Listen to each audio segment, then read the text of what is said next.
दोस्तों हाल ही में लोकसभा के इलेक्शन में आप लोग वोट डालने तो गए होंगे और ईवीएम के जरिए आपने किसी एक पार्टी के सामने बटन दबाकर अपना कीमती वोट तो दिया ही होगा। लेकिन पहले के टाइम में जो वोटिंग हुआ करती थी वो किसी एक बॉक्स में पर्ची डालकर की जाती थी। हालांकि ये प्रोसेस आज भी छोटे इलेक्शन में यूज हो रहा है, लेकिन बड़े इलेक्शन जैसे कि लोकसभा, राज्यसभा, इनमें जो है ईवीएम का यूज क्यों किया जा रहा है और ईवीएम के आने से इलेक्शन में क्या क्या बदलाव हुए, ईवीएम का आविष्कार कब और कहां किया गया, भारत में ईवीएम के जरिए सबसे पहले वोट कब और कहां डाले गए, ईवीएम कैसे काम करती है वोटिंग सिस्टम में, ईवीएम को बनाने में कितना खर्चा आता है, ये सारी इन्फॉर्मेशन मैं आज की वीडियो में देने वाला हूँ। इसलिए वीडियो जो है बहुत ज्यादा इन्फॉर्मेटिव होने वाली है। इस वीडियो का कोई भी पार्ट मिस ना करें। तो हेलो दोस्तों, मैं हूँ आपका host Suraj Kohli. Welcome back to my channel और आप देख रहे हैं कोहली फोटो 6 चैनल को। और चैनल पे पहली बार आए हो तो वीडियो को लाइक करके चैनल को सब्सक्राइब करके नोटिफिकेशन बेल आइकन को प्रेस कर लें ताकि आपको ऐसी वीडियोस हमेशा मिलती रहे। तो चलिए दोस्तों, बिना देर करे शुरू करते हैं आज की इस वीडियो को। ईवीएम का आविष्कार और इस्तेमाल। भारत में इस्तेमाल होने वाली मशीन को direct recording electronic voting machine यानी कि DRE कहा जाता है। चुनाव आयोग के अनुसार भारत में वोटिंग के लिए मशीन इस्तेमाल करने का विचार सबसे पहले साल 1977 में सामने आया था। तत्कालीन मुख्य चुनाव आयुक्त SL शकदर ने इसे इस्तेमाल करने की सलाह दी थी। उस समय electronics corporation of India limited Hyderabad को ईवीएम डिजाइन और विकसित करने की जिम्मेदारी दी गई थी, जिसके बाद 1979 में ईवीएम का एक शुरुआती मॉडल विकसित किया गया, जिसे 6 अगस्त 1980 में चुनाव आयोग और राजनीतिक दलों के प्रतिनिधियों के सामने प्रदर्शित किया गया। और इस भारतीय ईवीएम का आविष्कार MB हनीफा के द्वारा किया गया था, जिसे उसने इलेक्ट्रॉनिक संचालित मतगणना मशीन के नाम से 15 अक्टूबर 1980 को पेटेंट करवाया था। इंटीग्रेटेड सर्किट का उपयोग कर MB हनीफा द्वारा बनाए गए मूल डिजाइन को तमिलनाडु के 6 शहरों में आयोजित गवर्नमेंट एग्जीबिशन में जनता के लिए प्रदर्शित किया गया था। उसके बाद भारत निर्वाचन आयोग द्वारा 1989 में electronics corporation of India limited के सहयोग से भारत में ईवीएम बनाने की शुरुआत हुई, जिसके बाद बेंगलोर की भारत इलेक्ट्रॉनिक्स लिमिटेड यानी कि BEL को भी ईवीएम विकसित करने के लिए चुना गया। कैसे काम करती है ईवीएम और मतपत्र से कैसे अलग है? इलेक्ट्रॉनिक वोटिंग मशीन साधारण बैटरी पर चलने वाली एक ऐसी मशीन जो मतदान के दौरान डाले गए वोटों को दर्ज करती है और वोटों की गिनती भी करती है। ये मशीन 3 हिस्सों से बनी होती है। एक होती है कंट्रोल यूनिट CU, दूसरी बैलेटिंग यूनिट BU। ये दोनों मशीन 5 मीटर लंबी एक तार से जुड़ी होती हैं। तीसरा हिस्सा होता है voter verifiable paper audit trail यानी कि VVPAT। बैलेटिंग यूनिट वह हिस्सा होता है जिसे वोटिंग कंपार्टमेंट के अंदर रखा जाता है और कंट्रोल यूनिट को पोलिंग ऑफिसर के पास रखा जाता है। ईवीएम से पहले जब बैलेट पेपर यानी मतपत्र के जरिए वोटिंग होती थी तब मतदान अधिकारी मतदाता को कागज का मतपत्र दिया करते थे। फिर मतदाता मतदान कंपार्टमेंट में जाकर अपने पसंदीदा उम्मीदवार के आगे मोहर लगा देते थे। फिर इस मतपत्र को मतपेटी में डाल दिया जाता था। लेकिन ईवीएम के केस में कागज और मोहर का इस्तेमाल नहीं होता। अब मतदान अधिकारी कंट्रोल यूनिट पर बैलेट बटन दबाते हैं। उसके बाद मतदाता बैलेटिंग यूनिट पर अपने पसंदीदा उम्मीदवार के आगे लगा नीला बटन दबाकर अपना वोट दर्ज करते हैं। यह वोट कंट्रोल यूनिट में दर्ज हो जाता है और यह कंट्रोल यूनिट 2000 वोट दर्ज कर सकती है। वोटिंग कंप्लीट होने के बाद वोटिंग की जो काउंटिंग है इसी कंट्रोल यूनिट के माध्यम से की जाती है। एक बैलेटिंग यूनिट में 16 उम्मीदवारों के नाम दर्ज किए जा सकते हैं। अगर उम्मीदवार अधिक हों तो अतिरिक्त बैलेटिंग यूनिट्स को कंट्रोल यूनिट से जोड़ा जा सकता है। चुनाव आयोग के अनुसार ऐसी 24 बैलेटिंग यूनिट एक साथ जोड़ी जा सकती हैं, जिससे कि नोटा समेत अधिकतम 384 उम्मीदवारों के लिए वोटिंग करवाई जा सकती है। भारत के चुनाव आयोग के मुताबिक ईवीएम बहुत ही उपयोगी है और यह पेपर बैलेट यानी मतपत्रों की तुलना में सटीक भी होती है, क्योंकि इसमें गलत या स्पष्ट वोट डालने की संभावना खत्म हो जाती है। इससे वोटर्स को वोट देने में भी आसानी होती है और चुनाव आयोग को गिनने में भी।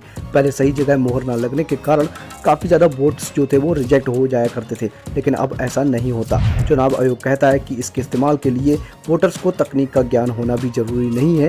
निरक्षर वोटर्स के लिए तो इसे और भी ज्यादा सुविधाजनक बताया जाता है। क्या है voter verifiable paper audit trail? EVM को लेकर कई राजनीतिक दल आपत्ति जताते रहे। इन शंकाओं को दूर करने के इरादे से चुनाव आयोग एक नई व्यवस्था लेकर आए, जिसे voter verifiable paper audit trail यानी कि VVPAT कहा जाता है। यह ईवीएम से जोड़ा गया एक ऐसा सिस्टम है जिसे वोटर यह देख सकते हैं कि उनका वोट सही उम्मीदवार को पड़ा है या नहीं। ईवीएम की बैलेट यूनिट पर नीला बटन दबाते ही बगल में रखी VVPAT मशीन में उम्मीदवार के नाम, क्रम और चुनाव चिन्ह वाली एक पर्ची छपती है। 7 सेकंड के लिए वह VVPAT मशीन में एक छोटे से पारदर्शी हिस्से में नजर आती है और फिर सीलबंद बक्से में गिर जाती है। शंकाओं का निदान करने के लिए ऐसी व्यवस्था भी बनाई गई है कि हर चुनाव क्षेत्र की किसी एक मशीन का रैंडम तरीके से चयन किया जाता है और फिर ईवीएम मशीन के वोटों का मिलान VVPAT पर्चियों के वोटों से किया जाता है। चुनाव आयोग के अनुसार अगर कहीं पर मशीन में आ रहे वोटों के आंकड़े VVPAT की पर्चियों के आंकड़ों से अलग आते हैं तो VVPAT के आंकड़ों को अहमियत दी जाएगी। पहली बार चुनाव में ईवीएम का इस्तेमाल कब हुआ? भारत में चुनाव में पहली बार ईवीएम का इस्तेमाल साल 1982 में हुआ था। केरल विधानसभा के पारूर सीट पर हुए उपचुनाव के दौरान बैलेटिंग यूनिट और कंट्रोल यूनिट वाली ईवीएम इस्तेमाल की गई, लेकिन इस मशीन के इस्तेमाल को लेकर कोई कानून न होने के कारण सुप्रीम कोर्ट ने उस चुनाव को खारिज कर दिया था।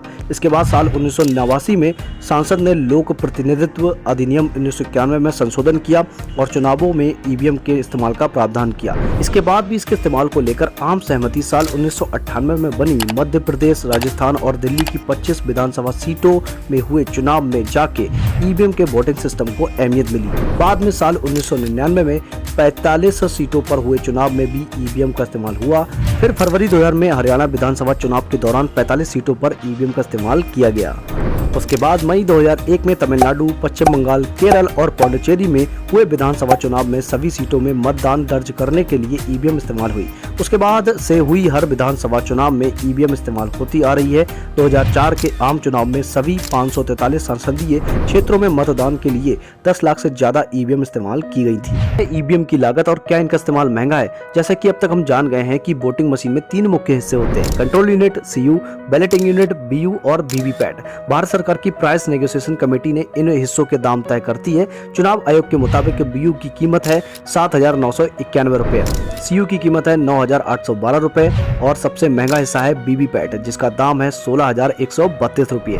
एक ईवीएम कम से कम 15 साल तक चलती है। इससे चुनाव प्रक्रिया सस्ती होने का भी दावा किया जाता है। हालांकि आलोचकों का कहना है कि चुनाव के बाद ईवीएम को स्टोर करके इनकी लगातार हाईटेक निगरानी करने में भारी भरकम खर्चा आता है। मगर चुनाव आयोग का कहना है कि भले ही शुरुआती निवेश कुछ ज्यादा लगता है, लेकिन हर चुनाव के लिए लाखों की संख्या में मतपत्र छापने, उन्हें ढोने, स्टोर करने में होने वाले खर्च से बचत होती है। इसके अलावा चुनाव आयोग के मुताबिक वोटिंग काउंटिंग के लिए ज्यादा स्टाफ की जरूरत नहीं पड़ती और उन्हें दिए जाने वाले पारिश्रमिक में कमी आने से निवेश की तुलना में कहीं ज्यादा भरपाई हो जाती है। दोस्तों, यहाँ तक वीडियो देखने के लिए बहुत बहुत थैंक यू और आशा करता हूँ कि इस वीडियो के जरिए आप लोगों को ईवीएम का इतिहास और ईवीएम के बारे में सब कुछ पता चल गया होगा। दोस्तों, कमेंट सेक्शन में आप जरूर बताइएगा कि आपको वीडियो कैसी लगी और हमारी वीडियो को आप लोग कहाँ से देख रहे हो। और दोस्तों, इस वीडियो को अपने दोस्तों के साथ सबके साथ शेयर कीजिएगा। और दोस्तों, हमसे और भी ज्यादा कनेक्ट होने के लिए हमें फॉलो करें इंस्टाग्राम अकाउंट पर। वहां पर आपका कोई डाउट है आप इनबॉक्स में मैसेज करके पूछ सकते हैं। और अगर दोस्तों आप ऐसे कंटेंट देखना पसंद करते हो तो हमारे चैनल पर ढेरों इन्फॉर्मेटिव वीडियोस अवेलेबल है। हमारे चैनल पर विजिट करके आप वीडियोस वॉच कीजिएगा दोस्तों एक बार जरूर। बाकी दोस्तों, मिलते हैं किसी नेक्स्ट वीडियो के साथ। तब तक के लिए टाटा बाय बाय।